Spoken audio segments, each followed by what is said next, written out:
bonjour, ravi de vous retrouver pour ce nouveau journal de la rédaction au sommaire de l'actualité.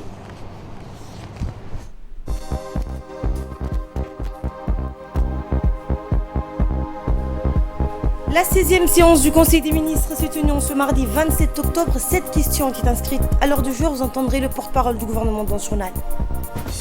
Et l'Europe est touchée de plein fouet par le déferlement de la deuxième vague de Covid-19. Bonjour et merci de nous accueillir chez vous. Sous la présidence du chef de l'État et chef du gouvernement, s'est tenue la 16e séance du Conseil des ministres en ce mardi 27 octobre. 7 questions étaient inscrites à l'ordre du jour. La première question est relative à un projet de loi modifiant la loi numéro 15 de l'année 2002, 4e législature du 31 janvier 2002, portant codification du fonctionnement de l'EPS et du régime général de retraite des travailleurs salariés et élargissant le champ d'application de l'assurance volontaire aux assurés sociaux du régime particulier. La deuxième question concerne un projet de loi portant transformation de l'Office national du tourisme et la création de l'Agence nationale du tourisme. La troisième question est relative à un projet de décret portant renouvellement du conseil d'administration de la RTD. Suivant le compte-rendu du porte-parole du gouvernement, Mahmoud Ali Youssef, sur ces 3 premières questions. Bismillah ar-Rahman ar-Rahim. Sous la présidence du chef de l'État, son Excellence M. Smaïl Omar Guelleh, s'est tenue la 16e séance du Conseil des ministres en ce mardi 27 octobre 2020. Était inscrite à l'ordre du jour 6 questions. La première question est relative à un projet de loi modifiant partiellement la loi numéro 15 de l'an 2002, 4e législature, portant codification du fonctionnement de l'EPS et du régime général de retraite des travailleurs salariés et élargissant le champ d'application de l'assurance volontaire aux assurés sociaux du régime particulier. Lorsque le travailleur perd son emploi, l'assurance volontaire permet à l'assuré la possibilité de compléter par le paiement de cotisations et des annuités manquantes pour pouvoir bénéficier d'une pension de retraite. Or, malgré son existence, le régime d'assurance volontaire n'a jamais été opérationnel à cause de la condition prévue à l'article 86 de la loi susmentionnée qui limite la demande d'admission à l'assurance volontaire aux 6 premiers mois suivant la fin de l'affiliation obligatoire du salarié. L'exigence de ce délai est incompatible avec le principe de l'affiliation volontaire, voire même le principe de l'affiliation préjudiciable pour la CNSS, qui déplore ainsi un manque à gagner de cotisations. C'est pourquoi la réforme prévoit la suppression pure et simple de ce délai. Il y a lieu de rappeler que le régime de l'assurance volontaire a été mis en place du temps de l'ancien OPS, raison pour laquelle les assurés du régime public, tels que les fonctionnaires, les agents de la FNP, les députés ou les membres du gouvernement ne figurent pas dans la loi. À présent, après la création de la CNSS, l'ensemble des assurés, quel que soit leur statut, sont affiliés à la CNSS. Aussi, en application du principe d'égalité de traitement entre assurés sociaux, il convient d'élargir le champ d'application de la loi à cette catégorie des travailleurs auxquels s'ajoutent les dockers. Ce projet de loi répare les anomalies relevées dans le régime précédent. La deuxième question concerne un projet de loi portant transformation de l'Office national du tourisme et la création de l'Agence nationale du tourisme.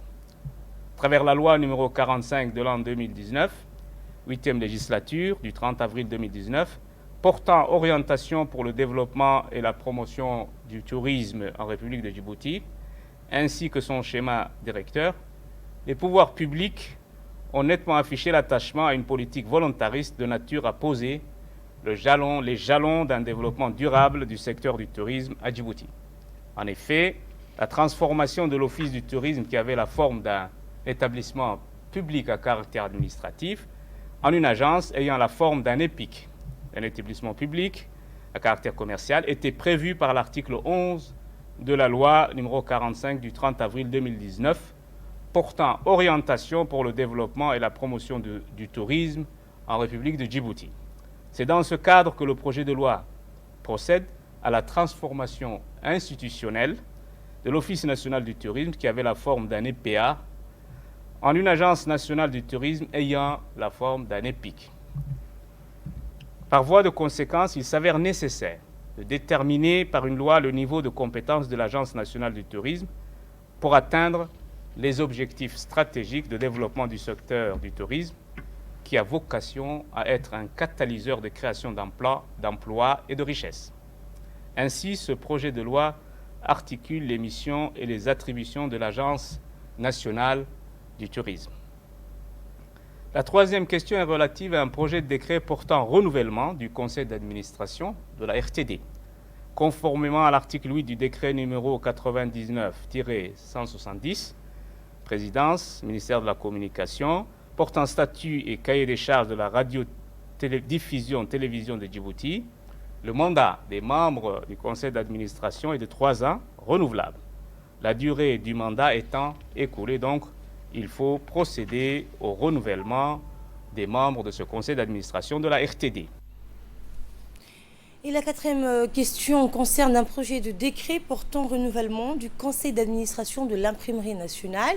La cinquième question est relative à un projet d'arrêté portant affectation d'une parcelle de terrain au PK13 destinée à la création d'une structure d'accueil pour les enfants en situation de rue. Et quant à la sixième question, elle concerne toujours un projet d'arrêté portant affectation d'une parcelle de terrain située à la zone portière sud, destinée à la construction d'un siège du Comité national olympique et sport djiboutien. Et enfin, la septième question concerne un projet d'arrêté également portant attribution d'une parcelle de terrain au port de Djibouti, attribuée à titre gracieux pour 30 ans et destinée à l'implantation d'un data center pour la société Indian Ocean Interconnection. Et réécoutons le porte-parole du gouvernement. La quatrième question concerne un projet de décret aussi portant renouvellement du conseil d'administration de l'imprimerie nationale de Djibouti. Conformément aux dispositions du décret numéro 99-259, Présidence, ministère de la Communication, portant statut initiaux de l'entreprise publique dénommée Imprimerie nationale de Djibouti, le mandat des membres du conseil d'administration prend fin tous les 3 ans, et c'est pourquoi il faut donc procéder à son renouvellement. La cinquième question est relative à un projet d'arrêté portant affectation d'une parcelle de terrain située au PK13. Cette parcelle de terrain d'une superficie de 5500 m² à Djabanas plus exactement, est destinée à la création d'une structure d'accueil pour les enfants de rue. La sixième question concerne un projet d'arrêté portant affectation d'une parcelle de terrain au Comité national olympique et sport djiboutien. Cette parcelle de terrain, située à la zone portuaire sud, l'eau 48, est d'une superficie de 1500 m². Elle est destinée à la construction d'un siège pour le Comité national olympique et de sport djiboutien. Le Conseil des ministres s'est penché sur la question de l'atteinte portée à l'image du prophète Mohammed, que la paix soit sur lui, à travers la publication de caricatures ignobles. L'image du prophète Mohammed est sacrée pour tous les musulmans du monde. Il est donc inacceptable d'en faire un objet de polémique sous le prétexte de promouvoir la liberté d'expression.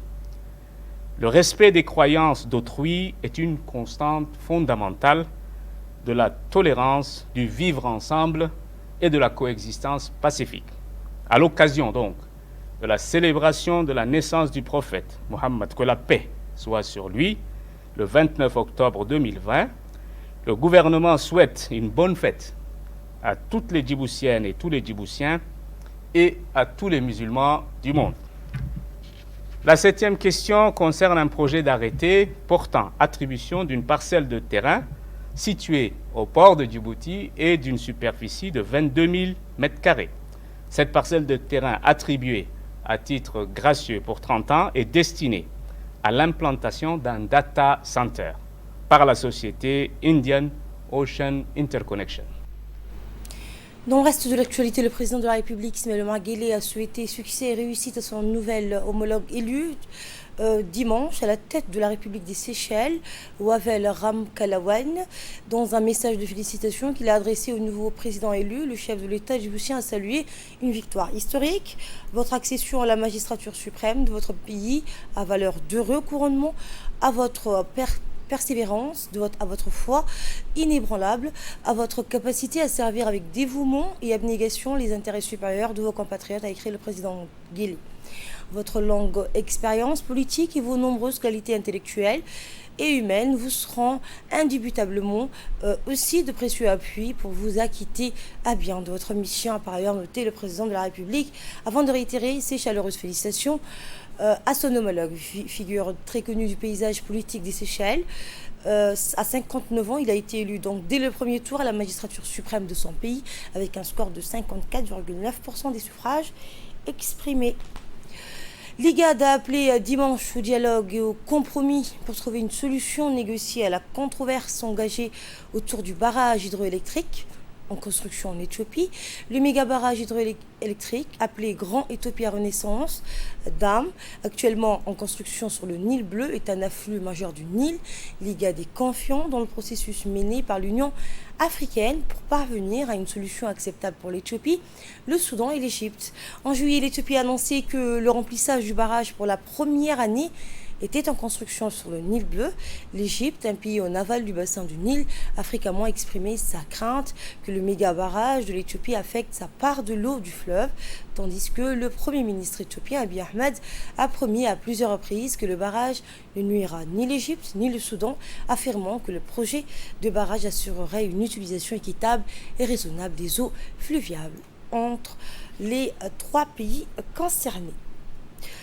Autre nouvelle, à l'instar du reste du monde, la journée mondiale de la canne blanche a été célébrée aujourd'hui en République de Djibouti.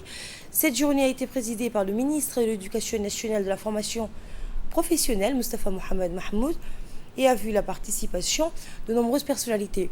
Une marche depuis la Corniche jusqu'au Palais du Peuple a été organisée à cette occasion. Des chants et sketchs ont ponctué cette journée riche en rythme et en couleurs. Soulignons au passage la présence remarquée des associations des personnes handicapées à Djibouti. La journée a été marquée par les interventions successives des officiels qui ont tous salué le leadership et la détermination du gouvernement et des autorités djiboutiennes à garantir à toutes les personnes souffrant de handicap l'ensemble de leurs droits. Le ministre de l'Éducation nationale, qui a parrainé la cérémonie, s'est dit fier de toutes les réalisations qui ont été faites en faveur des personnes à besoins spéciaux. Le secrétaire général du ministère des Affaires sociales et de la solidarité, le directeur général de l'Agence nationale pour les personnes handicapées, le chef du service des enfants à besoins spéciaux, ainsi que la représentante du PNUD et la coordinatrice du système des Nations Unies, et Barbara Manzi et Fatima Elcher, ont pris part donc à cette marche.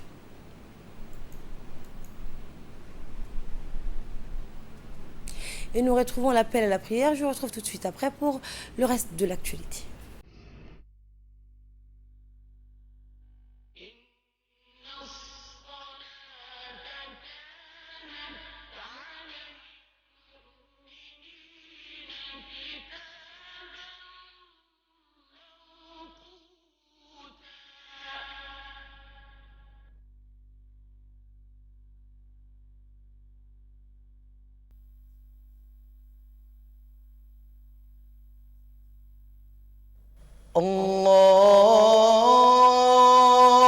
الله أكبر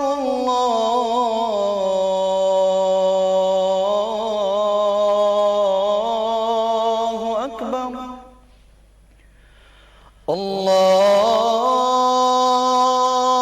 الله أكبر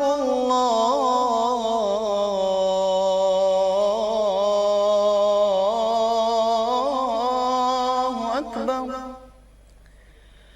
أشهد أن لا إله إلا الله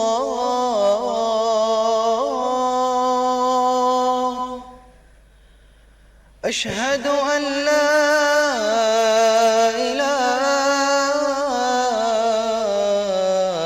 إله إلا الله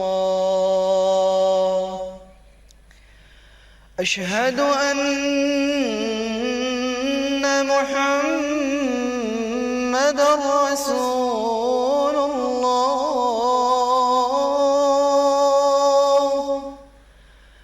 أشهد أن محمد رسول الله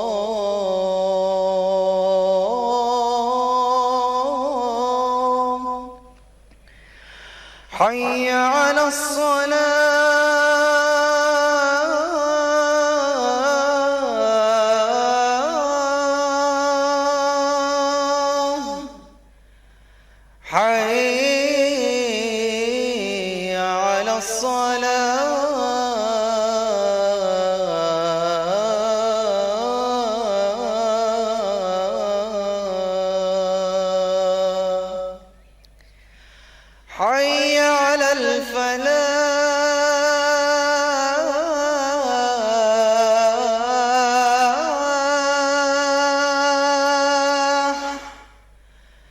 حي على الفلاح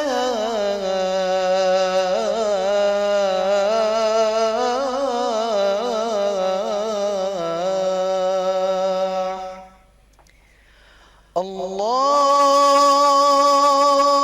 أكبر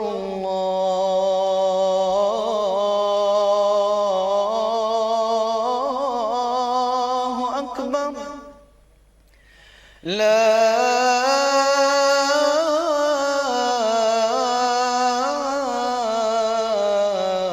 إله إلا الله. اللهم رب هذه الدعوة التامة والصلاة القائمة آت سيدنا محمدا الوسيلة والفضيلة وابعثه اللهم مقاما محمودا الذي وعدته إنك لا تخلف الميعاد. Et lors de cette cérémonie célébrant la journée mondiale de la canne blanche, le ministre de l'Éducation nationale s'est dit fier de toutes les réalisations qui ont été faites en faveur des personnes à besoins spéciaux. Nous l'écoutons. Un immense plaisir de participer à vos côtés à la célébration de cette journée mondiale de la vue et de la canne blanche. Et je suis vraiment du fond du cœur vraiment heureux d'être présent parmi vous pour célébrer ensemble cette journée. Cette journée, c'est certainement une journée où nous devrions bien sûr faire un bilan. Un bilan par rapport à l'année dernière, ce que nous avons fait comme avancée en matière bien sûr de prise en charge des personnes handicapées et notamment en matière bien sûr de l'éducation des enfants à besoins spéciaux. Chères personnes handicapées, chers élèves, vraiment en voyant sur vos visages cette expression comme quoi vous vraiment vivez pleinement votre vie sans aucun complexe.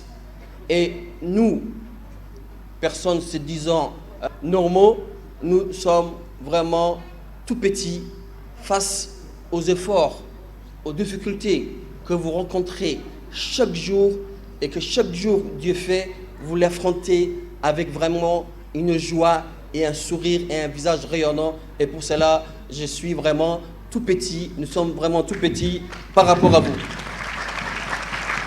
Et je pense qu'aujourd'hui, nous avons cette fierté de les dire, oui, nous prenons en charge ces enfants à besoins spéciaux depuis l'enseignement de base, mais également le moyen, les secondaires, mais également nous prenons également en charge les enfants à besoins spéciaux dans l'enseignement technique et la formation professionnelle. Après le bac, une formation complémentaire d'une année, nous avons 5 jeunes filles également qui vont suivre et donc ils vont bénéficier de cette formation, notamment tout ce qui est le housekeeping et bien sûr tout ce qui est de la réception. Donc pour vous dire que nous n'avons pas cette complexité, nous avons cette fierté de dire oui, aujourd'hui, tout enfant en âge d'être scolarisé et qui présente un handicap peut se présenter, peut suivre une scolarité normale dans l'enseignement général, également dans l'enseignement technique. Et également le ministère de l'Éducation nationale, dans son élargissement d'offres de formation ou d'offres de scolarité, nous comptons bien sûr également scolariser aussi bien les enfants se trouvant dans les coins les plus reculés de la République, mais également dans les régions de l'intérieur, qu'il soit un enfant normal ou qu'il soit bien sûr un enfant présentant un handicap. Les écoles sont également ouvertes et sont prêtes à scolariser les enfants présentant un handicap. Et donc, nous sommes, bien sûr, nos écoles sont ouvertes pour cette cause-là. Dans le reste de l'actualité, le siège du ministère de l'Enseignement supérieur a abrité hier une cérémonie de signature d'un projet d'appui et de renforcement des activités intitulées « Appui à la professionnalisation et la numérisation de l'enseignement supérieur ». Financé par l'AFD, ce projet a pour but de donner aux étudiants de l'Université de Djibouti et de l'Institut des sciences de la santé de Djibouti un cadre d'apprentissage numérique et plus moderne. Il permettra également au CERD la possibilité de mieux évaluer ses activités de recherche, En fin de cérémonie, donc, le ministre de l'Enseignement supérieur, Nabil Mohamed Ahmed, et l'ambassadeur de France à Djibouti ont procédé à la signature d'accords de programme de renforcement des activités du ministère. Image que vous aurez dans nos prochaines éditions. Le général de corps d'armée Zakaria Cher Ibrahim, chef d'état-major général des armées, a décoré ce matin au camp Cher Osman le conseiller technique militaire égyptien détaché au régiment d'artillerie, le lieutenant-colonel Islam Abou El-Hamad Ibrahim, déployé depuis 2018. Le lieutenant-colonel s'est vu ainsi décerner la médaille de l'officier de l'Ordre national du 27 juin des mains du chef d'état-major général des armées. Durant ces 2 années, le lieutenant-colonel a œuvré à consolider davantage les relations de coopération militaire entre les 2 armées à travers son expertise en matière d'artillerie.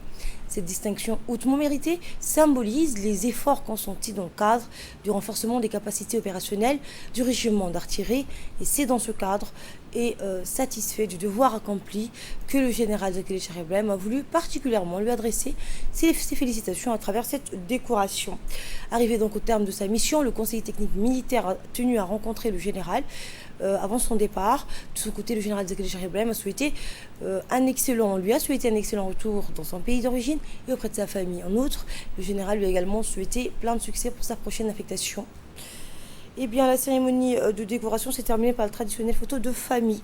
Autre nouvelle, un atelier de formation sur l'identification et l'assistance aux migrants vulnérables a débuté ce matin. C'était à l'UNFD. Cet atelier de 2 jours a été organisé par l'OIM en collaboration avec l'Union nationale des femmes djiboutiennes.